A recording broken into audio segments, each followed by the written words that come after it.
राजस्थान की अरावली पहाड़ियों के बीच एक ऐसी जगह छिपी है जिसका नाम सुनते ही अच्छों के पसीने छूट जाते हैं, भांगड़ किला। आज के इस विश्लेषण में हम इस सदियों पुराने रहस्य की गहराई में जाएंगे। आखिर क्यों इस जगह को एशिया की सबसे डरावनी जगह कहा जाता है? चलिए बिना किसी देरी के सीधे इस कहानी के अंदर चलते हैं और इसका असली सच ढूंढ निकालते हैं।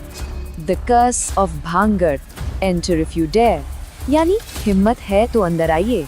चलिए उन डार्क लेजेंड्स और कहानियों से शुरुआत करते हैं जिन्होंने इस खंडर को इतना मशहूर और खौफनाक बना दिया है। अब आपने ये ऑफिशियल वार्निंग तो जरूर सुनी होगी। सूर्यास्त के बाद और सूर्योदय से पहले भानगढ़ की सीमा में प्रवेश करना सख्त मना है। ये कोई आम वार्निंग बोर्ड नहीं है दोस्तों, ये खुद आर्कियोलॉजिकल सर्वे ऑफ इंडिया द्वारा लगाई गई एक ऑफिशियल चेतावनी है। क्यों? इसके पीछे स्थानीय लोग एक बहुत मशहूर किस्सा सुनाते हैं। कहते हैं एक बार 3 दोस्तों ने रात के अंधेरे में किले के अंदर जाने की हिम्मत की। अंधेरे में चलते चलते एक दोस्त अचानक किसी सूखे कुएं में गिर गया। बाकी दोनों ने उसे बड़ी मुश्किल से बाहर निकाला और अस्पताल की तरफ भागे, लेकिन रास्ते में ही उनकी गाड़ी का इतना भयानक एक्सीडेंट हुआ कि तीनों की मौके पर ही मौत हो गई। वहां के लोग आज भी मानते हैं कि ये कोई इत्तेफाक नहीं था, ये उस किले का श्राप था। और इस मिस्ट्री का स्केल देखिए। सन 1573 में जब ये शहर बसाया गया था तो ये सिर्फ एक छोटा मोटा किला नहीं था। अपने पीक पर इस शहर में पूरे 9000, जी हाँ 9000 से ज्यादा घर थे। एक चहल पहल वाला बाजार था, हवेलियां थीं। लेकिन आज यहाँ आने वाला हर शख्स एक बेहद अजीब और डरा देने वाली चीज देखता है। इन 9000 घरों में से किसी पर भी छत नहीं है। सोचो, पूरा का पूरा स्ट्रक्चर खड़ा है, दीवारें वैसी की वैसी हैं, पर छत सभी की गायब है। आखिर एक पूरा हंसता खेलता शहर अचानक इस तरह बिन छत का खंडर कैसे बन गया? इस सवाल के जवाब में ना वहाँ 2 भयानक कहानियां काफी मशहूर हैं। पहली कहानी कहती है कि ये बाबा बलूनाथ का श्राप था। उन्होंने किले के निर्माण के वक्त शर्त रखी थी कि किसी भी इमारत की परछाई उनके आश्रम पर नहीं पड़नी चाहिए, लेकिन इमारत की ऊंचाई बढ़ा दी गई, परछाई उनके घर पर पड़ी और उनके गुस्से ने पूरे शहर को तबाह कर दिया। और दूसरी कहानी तो और भी खौफनाक है, तांत्रिक सिंघिया का श्राप। वो काले जादू का माहिर था और वहाँ की राजकुमारी रत्नावती को पाना चाहता था। उसने राजकुमारी के इत्र पर जादू किया, लेकिन राजकुमारी चालाक थी। उसने वो इत्र एक बड़े पत्थर पर फेंक दिया और वो पत्थर लुढ़कता हुआ गया और उस तांत्रिक को ही कुचल दिया। पर मरते मरते वो उस पूरे शहर को हमेशा के लिए बर्बाद होने का श्राप दे गया। बस इन्हीं श्रापों की वजह से आज भी वहाँ रोंगटे खड़े कर देने वाले दावे किए जाते हैं। टूरिस्ट हों, फिल्म क्रूज हों या आसपास के लोग, सबने कुछ न कुछ अजीब महसूस किया है। किसी को औरतों के रोने और चूड़ियां टूटने की आवाज़ें आती हैं, किसी को लगता है कि अंधेरे में कोई उनका पीछा कर रहा है। बिना किसी वजह वहाँ अचानक से इत्र की खुशबू आने लगती है या फिर अजीब से साए हिलते हुए दिखते हैं। यहाँ तक कि रात के समय सिक्योरिटी गार्ड्स भी अंदर जाने से साफ मना कर देते हैं। तो यहाँ थोड़ा रुकते हैं, एक पल के लिए सोचिए, क्या सच में वहाँ कुछ ऐसी आत्माएं भटक रही हैं? क्या डर पैदा करने वाले ये सभी दावे वाकई में सच हो सकते हैं? तैयार हो जाइए एक बहुत बड़े ट्विस्ट के लिए। सच्चाई ये है कि ये जो पूरी भूतिया कहानी है ना, जिसके डर से लोग वहाँ जाने में घबराते हैं, उसका बुनियादी ढांचा ही पूरी तरह झूठा है। बिल्कुल सही सुना आपने। राजकुमारी रत्नावती और तांत्रिक सिंघिया का इतिहास में कहीं कोई वजूद ही नहीं है। किसी भी ऑफिशियल ऐतिहासिक दस्तावेज में, शिलालेख में ऐसी किसी राजकुमारी या तांत्रिक का एक सिंगल जिक्र तक नहीं मिलता। ये पूरी कहानी दरअसल समय के साथ बनी एक लोक कथा है, जिसे मसाला लगाकर और ज्यादा ड्रामेटिक बना दिया गया। The science of ghost sightings, your brain is playing tricks. अब आप सोच रहे होंगे कि भाई अगर कहानी झूठी है तो इतने सारे लोग वहां डर क्यों रहे हैं? वो आवाजें और घबराहट आखिर क्या है? चलिए इसे विज्ञान के चश्मे से देखते हैं। विज्ञान में एक बेहद इंटरेस्टिंग कॉन्सेप्ट है जिसे इंफ्रासाउंड कहते हैं। ये ऐसी साउंड वेव्स हैं जो 20 हर्ट्ज से कम फ्रीक्वेंसी की होती हैं।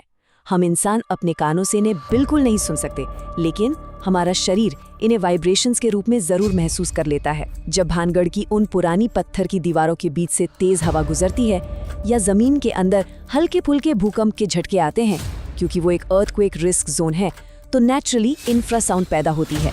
और इसी की वजह से अचानक एक अजीब सी बेचैनी, ठंड लगना, घबराहट और यहाँ तक कि परछाइयाँ दिखने जैसे विजुअल इल्यूजन्स होने लगते हैं।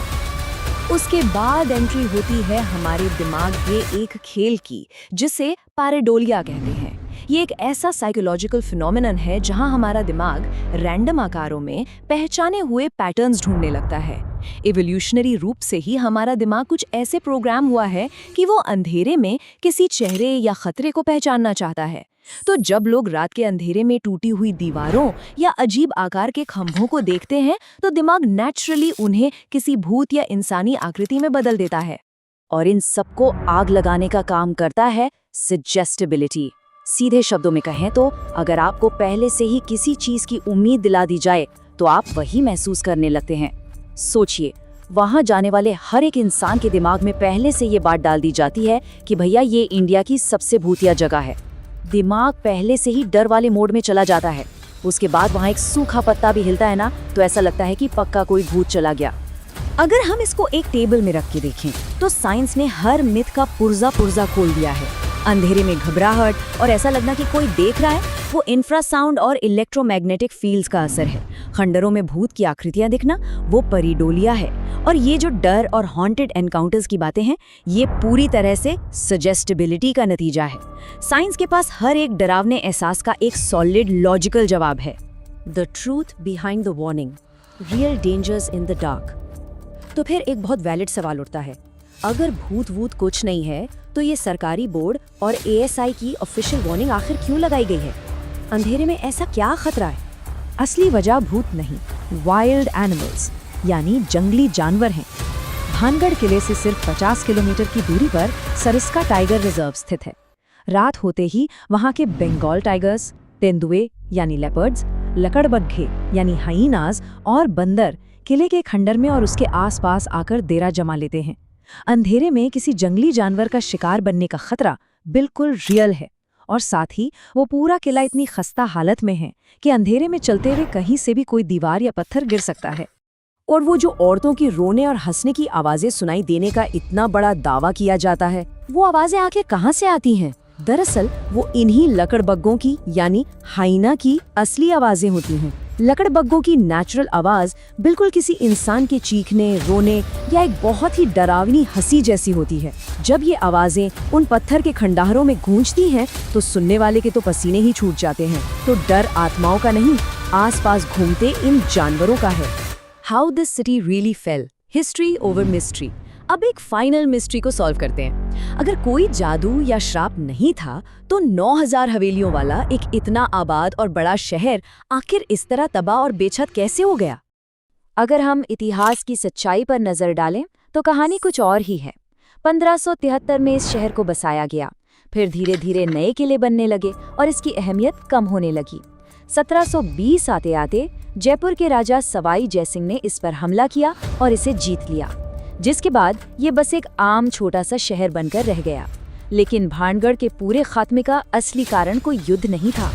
असली कारण थी सन 1783 में आई एक बेहद भयानक प्राकृतिक आपदा, सन 1783 का 40सा अकाल। इस भयानक सूखे ने नॉर्थ इंडिया में ऐसी तबाही मचाई कि पीने को पानी और खाने को अन्न तक नहीं बचा। राजस्थान में वैसे ही पानी की किल्लत रहती है, उस पर इस अकाल ने यहाँ रहना नामुमकिन कर दिया। अपनी जान बचाने और खाने पीने की तलाश में वहाँ के लोग अपने ही हाथों अपनी छतें और कड़ियाँ तक उखाड़ कर निकल गए ताकि वो उन्हें किसी और जगह इस्तेमाल कर सकें। और भानगढ़ हमेशा हमेशा के लिए एक वीरान खंडर बन गया। ये था इसका दुख भरा और असली इतिहास। Why we believe in ghosts, the power of a good story।